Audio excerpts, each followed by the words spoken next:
Hi there and welcome to markbajerski.com, Mark Bajerski YouTube channel. Very, very warm welcome today, and it's a beautiful day today. Sun is shining, the weather is sweet, it really is. A cracking message last night, and quite a few of you over the past few months have been sending me this particular message, and I thought it's a good time to address it today. The subject today is Spirit's Whispers. Mark,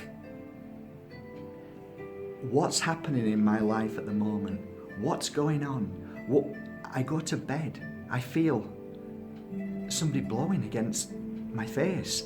I feel somebody touching my feet. I feel almost like a pressure being pushed on me. I feel like something's in the room. I know something's around. I hear and smell things. I feel like my body's being pushed or twisted, or I feel like I'm being poked gently, or on and on and on. The lights going on and off, this and hey. Okay, here we go. This is part of the Pure Energy Healing 4-day course. What I'm going to share with you now is what happened to me when I first started. First of all, if any of these things have ever happened to you, if anything like that has happened to you or other things, then fantastic. That's a great message that says that you are awakening. You are becoming what's called a light worker. It means that you are opening up to the simple fact that there's more to life out there than what there is. You see, the world that we live in is purposely, and please don't take this the wrong way, but there are forces out there that manipulate us every day. They try and sway us in a direction of, you must feel this, you must listen to this. Of course, the TV is one of them. You know, hey, X Factor's on. You know, all these garbage, rubbish to stop us from finding out who we truly are. And look, there's nothing wrong with television if you enjoy it. That's not what this conversation is about. This conversation is about you. You know, the spirit world is around us at any given moment. Okay, so if you imagine two parallel worlds, there's more, but imagine there's two. Our world and the spirit world, working side by side, hand in hand at any given moment. If you're busy worrying and fearing about the next mortgage, do you think that you've got time to tune in on this beautiful energy that's around us called the spirit world? No. And the powers that be, the darkness that influence the powers that be, know this. And the truth is, there's a huge picture behind all what we see. And that is the battle between good and bad, positive, negative, darkness, light, good, and what some people call evil. I call it fear. It's all the same. Darkness, fear, worry, all of that is an energy, and it's purposely fed into us daily from mainstream media, from politicians. They're ultimately the worst of the darkness attaching to them and pumping this fear. And why? Fear sells. You know, you're going to stand up and take notice if a politician says, we're going to be blown up tomorrow, we need to be on red alert.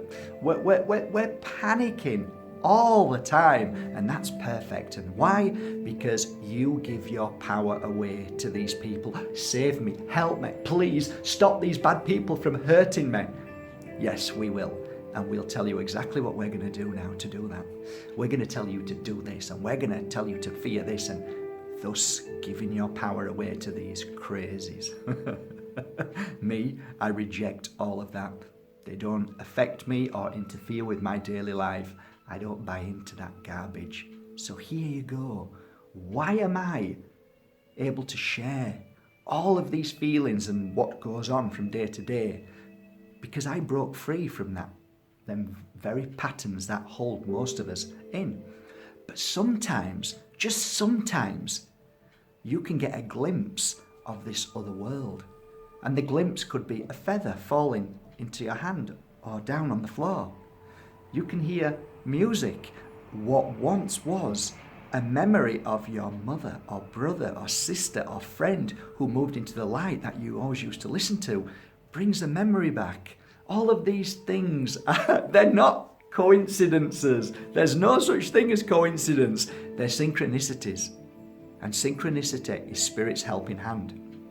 So going back to it, sorry about the conspiracy stuff, but it's true, it's there if you just look for it. But let's go back to how I started. I came into this field of work by synchronicity. I wasn't, in fact, if you'd have said to me 11 years ago that I'd be working alongside Spirit, that I'd be reading for, thousands of people, that I'd be doing healing on thousands of people, I'd have said, you're crazy. I was an auctioneer. Yet, as life often pushes us in different directions, gently, things happen to us that our life changes. And one of the things I often say to people, don't ever think that what you're doing today is what you'll do for the rest of your life, because there may be some wonderful things ahead that you don't even know about. So I went on this journey, and I started to become awakened. And I didn't have time to see that before. I had lots of businesses. I was trying to pay all the bills, so I couldn't see any of this. I had glimpses of it, of course, but I didn't have time. So when I came to this magical mountain, all of a sudden I didn't have a job. So now I had to face who I was, horrible. Had to look at myself, horrible, and had to figure out what I was and what I was doing and where I was going. But that was the most profound moment of my life. I had time now. And yes, it hurt. But in that pain and suffering, I can now share with you that it's the most beautiful moment of our lives when we go through it. So I started on this path, and people came into my life to help me along this journey, and they started telling me things, and wow, yeah, I remember something happening when I was a kid. And then all of a sudden, I started opening up to the possibility that there's more to life. And then people were saying these things like, I'm thinking, no. And all of a sudden, this no became, really? Is that possible? Really? And all of a sudden, I started to feel. For the first time, my heart started opening, and my whole body started opening to the possibilities that there's more to life. And thus, when I started opening, my energy started to change. Because once you start to open to the possibility that there's more to life than what we're being led to believe, you start to realize that there is a magic around us, a power beyond the beyond. And when you start touching that, when you start to feel it, oh my gosh, does the world change? Does everything become possible? Does magic really, truly exist? And you start to feel these things. And thus, when you become more open, you become more sensitive. And then your energy shifts and changes, and your light within becomes so powerful that your new energy then starts to create some amazing things.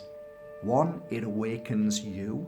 2, it sends energy out, so many things happen, like lights when you walk under the street lights go on, things that you touch, you get electric shocks, music starts to go off, you hear and feel things, and all of a sudden, like one night I was in bed with my wife, and I jumped up out of bed and went, oh my God, what's that? My wife jumped up and said, what's what? And the side table just went, and then stopped, and we both looked at it, and you know the strange thing? We looked at each other and just fell back to sleep. There are so many signs that we are given every day, but 99% of the world is blinded to that because of modern day living. From that moment on, as my life started to progress in a spiritual manner, I became more happier, more loving, more sensitive, more opened and more aware of things. Of course I'm going to see more. And then that path became my path. And then I started wanting to know more. I wanted to feel more. I wanted to see more. I wanted to push and extend the boundaries of just these feelings and these simple things happening to me daily. And thus I became a full-time healer and psychic, and I went into houses helping people with strange things. And all I can tell you guys is that after 11 years of working daily, there is nothing that shocks me anymore. Nothing. I have done what could be considered to be exorcisms. Many of them don't frighten me at all. I've been pushed and thrown around by spirit. Doesn't worry me at all. In fact, the only thing that worries me more than anything is people. They frighten me more. Spirit doesn't frighten me. So there are many forms of, I really don't like the word attack, but many forms of the spirit world trying to connect with us.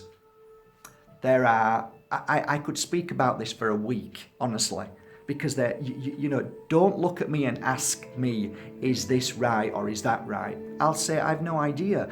So many things happen. You can't put these things into boxes. So you can't put these things into boxes. All you can do is accept whatever it is you're going through at any given moment as your experience, rather than trying to find somebody who can confirm this. Really, spirituality is a personal journey. It is a journey of personal faith, and I think that's a beautiful thing, but many people can't grasp that.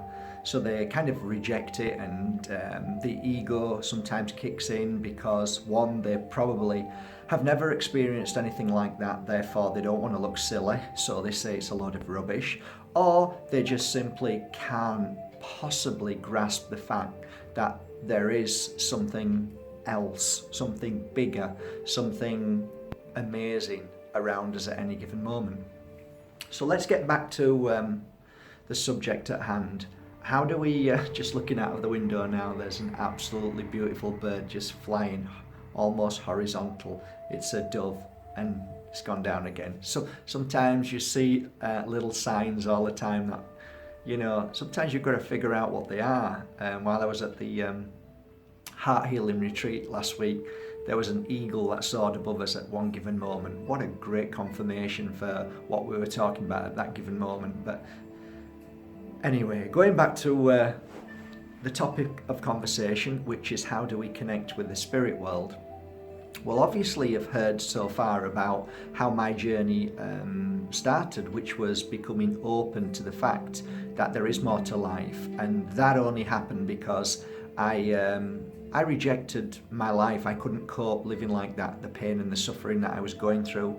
So I left it all behind and moved to a magical mountain. And then I had time on my hands, which meant that now was an opportunity to see and feel who I was. What am I doing here? What's my path? What's my journey? What are my gifts? Which we all have. So that's one definite way you can start your journey. Now, I'm not telling you to leave everything behind, but in a sense, if you're in pain and you suffer a lot and you wake up in the morning and you don't enjoy your work, then why not leave it behind? And why not look for something that makes you happy and brings joy into your life? People say, yeah, it's easier said than done. Well, I think it is. I did it, so why can't you? I left all my businesses behind and moved here with 5,000 euros in my pocket. I did it. It's only your thought and feeling, your limits, your belief that allows you to take a leap of faith. So here we're going off the topic of conversation again. I'm really good at that. Bloody expert. So getting back to the topic of conversation, so we now know that one of the greatest things we can do is find our inner peace, our space, our time. Often we try to communicate with spirit by means of stilling our mind. One way is meditation. That's a fantastic way. The other way is going to circles. Healing circles is what I did, and that's when I really became attuned to it. I have a lovely story about that, but I won't tell you about it or bore you.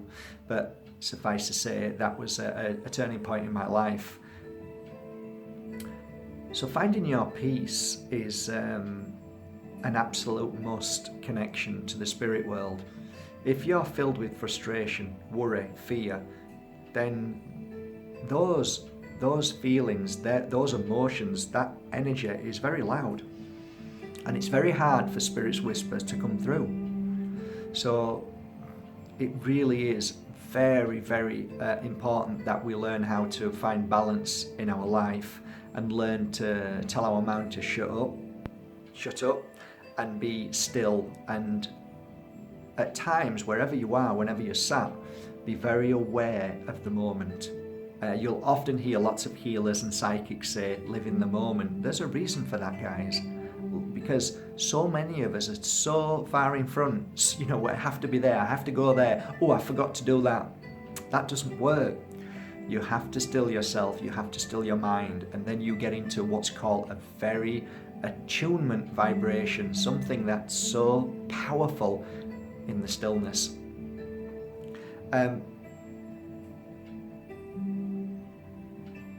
I think moving on from that, there are many ways of cleansing and clearing yourself to clear your mind, clear your body. I believe food is important. I also believe drink is important.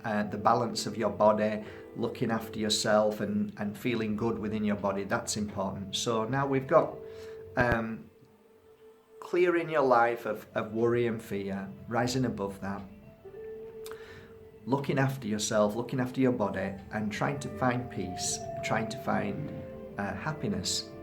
These are all very powerful energies that help you connect to the spirit world. People often say, can you teach me how to connect to the spirit world? And I don't actually do spiritual workshops for that, because it ain't that simple. Maybe it is for some people, but for me, I had to start a process of finding out who I was, going through these feelings, and then all of a sudden, all of these wonderful things were happening. And then I was introduced to some special cards. And through the cards, I could read these cards, and all of a sudden I was feeling things, and whoa, what is this? And all of a sudden people were saying, how did you know that? And I say, I can see it in the cards. So for me, I have a 3-step program on my website. In fact, I don't even know why I'm saying this, because this wasn't about that. But if you want to know how I started, it basically was a 3-step program. First of all, I went to a circle, which here you have 4 days learning to heal yourself, learn how to be an amazing healer, learn all about the spirituality, all about the spirit world, all about the connection between the two worlds. Then the step 2 is a 4-day course on crystals, because crystals are an amazing connector to the spirit world. And then finally, the 3rd step is a 3-day course on how to read tarot cards in the way that I only know how. And these days that you digest all this amazing information brings out the power within you. I'm not telling you to come to my courses, but I am telling you that there are many people out there who can help you attune, adjust, ground yourself, and help you in many different ways become connected to what I believe is the spirit world. Now, why do we want to become connected to the spirit world? There is a saying which I use often, is if we spend all our life trying to connect to the spirit world, what's the point being here? We might as well stay home. And there is truth in that. So my philosophy, my belief is that when I do my work, I do it and then I stop. I don't spend my whole day and night thinking about this field of work anymore. I cut off and I learn to live a normal life as best as possible. What is normal? In fact, don't say normal. Nothing normal about me or you. We are different, and we try to live a balanced life, and again, that's very important too. So It isn't an easy and simple explanation of how to connect to the spirit world. There are many different ways to connect to the spirit world, hundreds of ways, and many people have their own gift to connect. Some people hear, some people smell, some people hear songs, some people just see things, and some people can just bring a story about whoever sat with you, and you can feel that story and then you can put it into words. My way is through hands. I place my hands over yours and I can feel your energy, and from there it helps me attune into the spirit world. That bird's back again doing the same thing. We all have our gifts, so we just have to awaken to them. I think the biggest mistake of all, to be honest, is looking at somebody else's gift and saying, I want to be like that. When I first started, there was a few people that I really admired, and I kind of put my gift to the back burner and tried to be kind of like that energy because I liked it, when really the secret to connecting to spirit and being the best gift that you are is to, no matter how small you think your little gift is, that's the secret. You know, my little gift was, you know, being in circle and feeling everybody and knowing what everybody was feeling, and I could help them from that. And I thought, well, that's not really good, you know, I need to speak to her grandmother or her brother's sister in the spirit world, or mother. And really that wasn't my gift. But yet when I started working on my gift and saying, actually, I'm gonna just stick with what I feel I can do, that's when it kind of explodes, because from there it becomes even more powerful, and that's when you see more and feel more. So I suppose today's end message is, how do we connect with spirit? Every little gift that you have that you don't believe is good enough, that is probably the key that opens the door to your connection to the spirit world. Have a lovely day, everybody. I may not have actually tackled the main issue of what we were saying about, you know, what are these feelings? What is spirit doing? Why are they connecting? But we'll leave that for another day, because this is a fairly long video. So the next video I'll do is, again, a bit more about spirit's connection and why they're trying to connect to us. Have a lovely day, everybody. Take care. Thanks for subscribing to MarkBajerski.com. Love you all.